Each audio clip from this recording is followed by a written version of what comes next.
పెసర పునుగులు పులుసు ఏంటి, పెసర పునుగులతో కర్రీ కూడా చేస్తారా అనే కదా అనుకుంటున్నారు. చేస్తారండి. టేస్ట్ అయితే చాలా చాలా బాగుంటుంది. ఈ కర్రీని ఒక్కసారి మీరు తిన్నారంటే కన్ఫామ్గా వీక్లీ వన్స్ అయినా చేసుకొని తింటారండి. మరెందుకు ఆలస్యం, ఎలా చేసుకోవాలో మనం కూడా చూసేద్దామా ఒకసారి.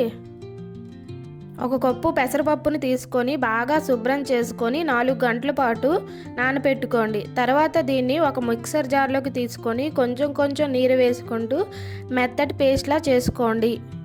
ఇప్పుడు దీన్ని ఒక బౌల్లోకి తీసుకొని దాంట్లోనే కొంచెం ఉప్పు వేసి బాగా కలుపుకోండి.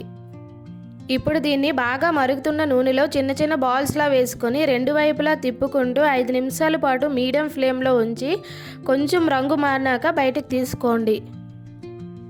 ఇలా బయటకు తీసుకున్న వీటన్నింటినీ ఒక ప్లేట్లో వేసుకోండి. ఇప్పుడు ఇంకో ప్యాన్లో 2 స్పూన్ల ఆయిల్ వేసి దానిలోనే తాలింపు దినుసులు వేసుకొని సన్నగా తరిగిన 2 ఉల్లిపాయలు, పచ్చిమిర్చి వేసి బాగా ఫ్రై అయినాక కొంచెం ఉప్పు, అల్లం వెల్లుల్లి పేస్ట్ వేసి పచ్చివాసన పోయాక దాంట్లోనే 2 టమాటాలను కూడా వేసి కాసేపు అయ్యాక 1 స్పూన్ పసుపు పొడి, నానబెట్టుకున్న చింతపండు నీరుని కూడా వేసుకోండి. 2 నిమిషాలు అయ్యాక 2 స్పూన్ల కారం వేసి తర్వాత కొంచెం బెల్లం ముక్కను కూడా ఇందులో వేసుకోండి.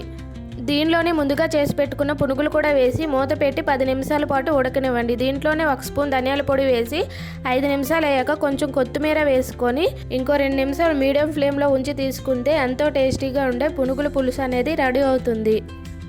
ఈ పులుసు అనేది ఒక ఫేమస్ హోటల్లో బాగా ఫేమస్. అది ఎక్కడో తెలిస్తే కామెంట్ చేయండి.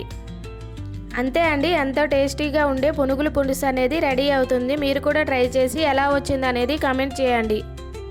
Please do like, share and subscribe Sangeeta Kitchen Menus.